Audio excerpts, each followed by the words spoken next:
একসময় El Salvador ছিল পৃথিবীর অন্যতম অপরাধপ্রবণ দেশ। গ্যাং সহিংসতা ছিল এতটাই ভয়াবহ যে সাধারণ মানুষের জন্য স্বাভাবিক জীবনযাপন করা ছিল প্রায় অসম্ভব। প্রতি লাখে ৮০ থেকে ১০০ জন হত্যাকাণ্ডের শিকার হতো এবং প্রতিদিন মানুষকে ভয় এবং আতঙ্কের মধ্যে বসবাস করতে হতো। গ্যাংয়েরা নিজেদেরকে ঈশ্বর ভাবত। তারা ঠিক করত কে বেঁচে থাকবে আর কে মারা যাবে। স্কুল, মার্কেট, বাড়ির আঙ্গিনা, কোথাও নিরাপত্তা ছিল না। হত্যা, চাঁদাবাজি, ধর্ষণ এসব ছিল নিত্যদিনের ঘটনা। কিন্তু আজ এল সালভাদোরের গল্প শুনলে মনে হবে এটি কোনো থ্রিলার মুভির প্লট। কীভাবে একটি দেশ যেখানে গ্যাংয়েরা নিজেদেরকে ঈশ্বর ভাবত, সেখানে আজ অপরাধ প্রায় শূন্যর কোঠায়। কীভাবে এল সালভাদোর তার ভয়ঙ্কর অতীত পেছনে ফেলে বিশ্বের সবচেয়ে নিরাপদ দেশগুলোর তালিকায় জায়গা করে নিয়েছে। আর এই গল্প থেকে বাংলাদেশ কী শিখতে পারে, এই ভিডিওতে আমরা এল সালভাদোরের সেই অবিশ্বাস্য রূপান্তরের গল্প জানব। কীভাবে একটি দেশ অপরাধের বিরুদ্ধে শূন্য সহনশীলতা নীতি গ্রহণ করে ইতিহাস বদলে দিল, তা নিয়ে আজকের আলোচনা। চলুন শুরু করা যাক।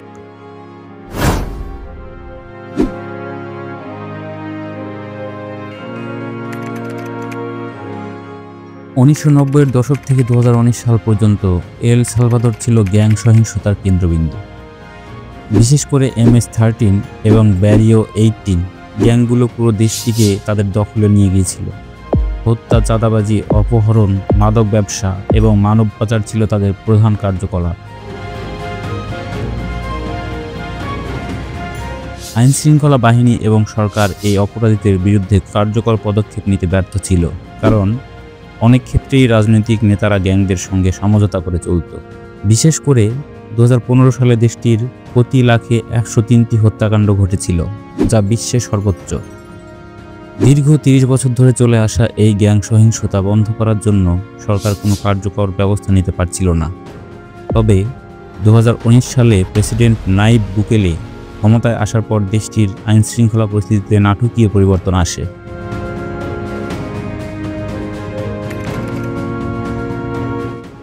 প্রেসিডেন্ট নাইব বুকেলে ক্ষমতায় আসার পর টেরিটোরিয়াল কন্ট্রোল প্ল্যান নামে একটি বিশেষ পরিকল্পনা বাস্তবায়ন করেন। এই পরিকল্পনার মাধ্যমে সেনাবাহিনী ও পুলিশ যৌথভাবে অভিযান পরিচালনা করে গ্যাং সদস্যদের গ্রেপ্তার করা শুরু করে। অপরাধীদের অর্থের উৎস বন্ধ করতে তাদের আর্থিক নেটওয়ার্ক ভেঙে দেওয়া হয়। গোয়েন্দা কার্যক্রম শক্তিশালী করে গ্যাংদের গোপন আস্তানা চিহ্নিত করা হয়। কঠোর জরুরি আইন জারি করে প্রায় ৭০,০০০ গ্যাং সদস্যকে গ্রেপ্তার করা হয়। দ্রুত বিচার নিশ্চিত করতে আইনি সংস্কার আনা হয়। এই পরিকল্পনার সবচেয়ে বড় দিক ছিল নতুন একটি সুপার ম্যাক্স সিকিউরিটি জেলখানা তৈরি করা, যেখানে অপরাধীদের এমনভাবে আটকে রাখা হয়েছে যা ইতিহাসে নজিরবিহীন।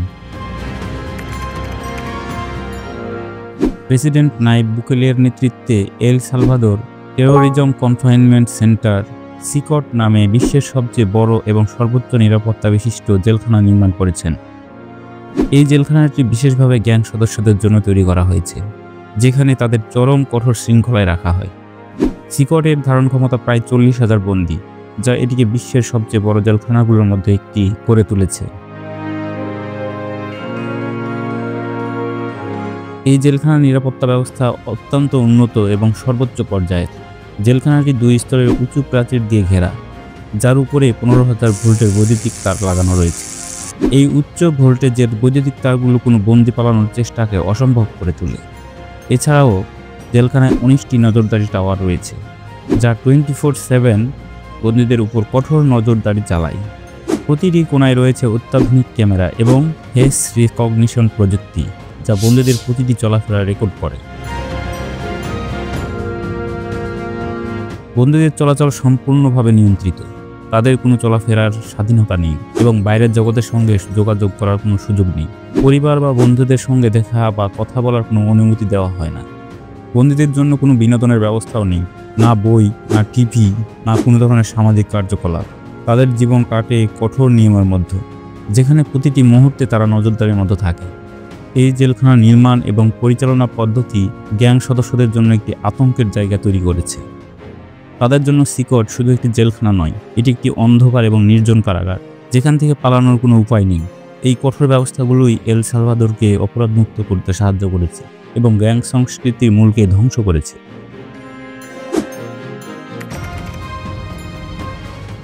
এল সালভাদোরের সিকট হলো বিশ্বের সবচেয়ে কঠোর এবং নিরাপদ জেলখানাগুলোর মধ্যে একটি। এই জেলখানাটি বিশেষভাবে গ্যাং সদস্যদের জন্য তৈরি করা হয়েছে, যেখানে তাদের জীবন একেবারে নির্মম এবং কঠোরভাবে সাজানো হয়েছে। সিকটে প্রতিটি সেলে প্রায় ৮০ জন বন্দীকে একসঙ্গে রাখা হয়, যেখানে তাদের গাদাগাদি করে থাকতে হয়। ঘুমানোর জন্য কোনো বিছানা বা আরামদায়ক ব্যবস্থা নেই। বন্দীরা শুধুমাত্র লোহার বাংকারে ঘুমাতে পারে। সেলের এক কোণে একটি মাত্র কমোড রয়েছে, যেখানে কোনো পর্দা বা ব্যক্তিগত গোপনীয়তা নেই। ৮০ জন বন্দীকে এই একটি কমোড ব্যবহার করতে হয়, যা তাদের মর্যাদা এবং মানসিক স্বাস্থ্যের উপর চরম চাপ সৃষ্টি করে। সিকটের পরিবেশ আরও কঠোর করার জন্য ২৪ ঘন্টা আলো জ্বালিয়ে রাখা হয়। এই অবিরাম আলোর কারণে বন্দীরা দিন ও রাতের পার্থক্য বুঝতে পারে না। তাদের সময়ের ধারণা সম্পূর্ণভাবে লোপ পায়, যা তাদের মানসিকভাবে আরও দুর্বল করে তোলে। সপ্তাহে মাত্র একবার ৩০ মিনিটের জন্য বন্দীদের শরীরচর্চার সুযোগ দেওয়া হয়, এবং তা অত্যন্ত নিয়ন্ত্রিত এবং নজরদারির মধ্যে সম্পন্ন হয়। এই সংক্ষিপ্ত সময় ছাড়া তাদের কোনো শারীরিক বা মানসিক স্বাধীনতা নেই। খাবারের ক্ষেত্রেও বন্দীদের জন্য বিশেষ সুবিধা নেই। তাদের প্রতিদিন শুধুমাত্র ভাত, বিনস এবং পাস্তা দেওয়া হয়। প্রোটিন সমৃদ্ধ খাবার যেমন মাছ, মাংস বা ডিম তাদের দেওয়া হয় না। এই খাদ্যাভ্যাস তাদের শারীরিকভাবে দুর্বল করে তোলে এবং তাদের মনোবল ভাঙতে সাহায্য করে। যদি কোনো বন্দী সিকটের নিয়ম ভঙ্গ করে বা গার্ডের আদেশ অমান্য করে, তাহলে তাকে বিশেষ নির্জন কারাগারে পাঠানো হয়। এই নির্জন কারাগার সম্পূর্ণ অন্ধকার এবং কোনো মানব সংস্পর্শবিহীন। ঘরটি সিমেন্ট দিয়ে তৈরি এবং এতে একটি মাত্র বেড ও একটি টয়লেট রয়েছে। বন্দীরা সেখানে দিনের পর দিন একাকী থাকে, এমনকি নিজের ছায়াও দেখতে পায় না। কোনো বন্দী যদি নিজেদের মধ্যে মারামারি করে বা জেল স্টাফের সাথে কোনো ধরনের ঝামেলা সৃষ্টি করে, তাহলে কমপক্ষে ১৫ দিনের জন্য এই অন্ধকার ঘরে রাখা হয়। এই নির্জনতা এবং অন্ধকার তাদের মানসিকভাবে চরম চাপে ফেলে দেয় এবং তাদের অপরাধমূলক মনোভাব সম্পূর্ণভাবে ধ্বংস করে। সিকটের এই কঠোর ব্যবস্থাগুলোই এল সালভাদোরকে অপরাধমুক্ত করতে সাহায্য করেছে। গ্যাং সদস্যদের জন্য এই জেলখানা এখন একটি আতঙ্কের জায়গা, যেখানে তাদের কোনো মানবিক অধিকার বা স্বাধীনতা নেই। এই ভয়ই তাদের অপরাধের পথ থেকে দূরে রাখে। প্রেসিডেন্ট বুকেলের এই কঠোর পদক্ষেপের ফলে এল সালভাদোরের অপরাধের হার প্রায় শূন্য নেমে এসেছে। একসময় যে দেশ ছিল বিশ্বের সবচেয়ে বিপজ্জনক দেশগুলোর মধ্যে একটি, আজ তা বিশ্বের অন্যতম নিরাপদ দেশে পরিণত হয়েছে। মানুষ এখন রাতে নির্ভয়ে চলাচল করতে পারে। ব্যবসা বাণিজ্য আগের চেয়ে বহুগুণে উন্নতি করেছে। বাংলাদেশের আইনশৃঙ্খলা পরিস্থিতি উন্নত করতে এল সালভাদোরের কিছু কৌশল অনুসরণ করা যেতে পারে। শক্তিশালী গোয়েন্দা কার্যক্রম, অপরাধীদের গোপন কার্যকলাপ চিহ্নিত করা, কঠোর আইন প্রয়োগ, দ্রুত বিচারের মাধ্যমে অপরাধীদের শাস্তি নিশ্চিত করা, নতুন প্রযুক্তি ব্যবহার, নজরদারি ব্যবস্থা আরও উন্নত করা, দুর্নীতি নির্মূল, আইনশৃঙ্খলা বাহিনী ও প্রশাসনের দুর্নীতি কমানো, রাজনৈতিক সদিচ্ছা, দেশের নিরাপত্তাকে সর্বোচ্চ গুরুত্ব দেওয়া, তরুণদের কর্মসংস্থান, বিকল্প কর্মসংস্থানের সুযোগ তৈরি করা যাতে তারা অপরাধমূলক কর্মকাণ্ডে না জড়ায়।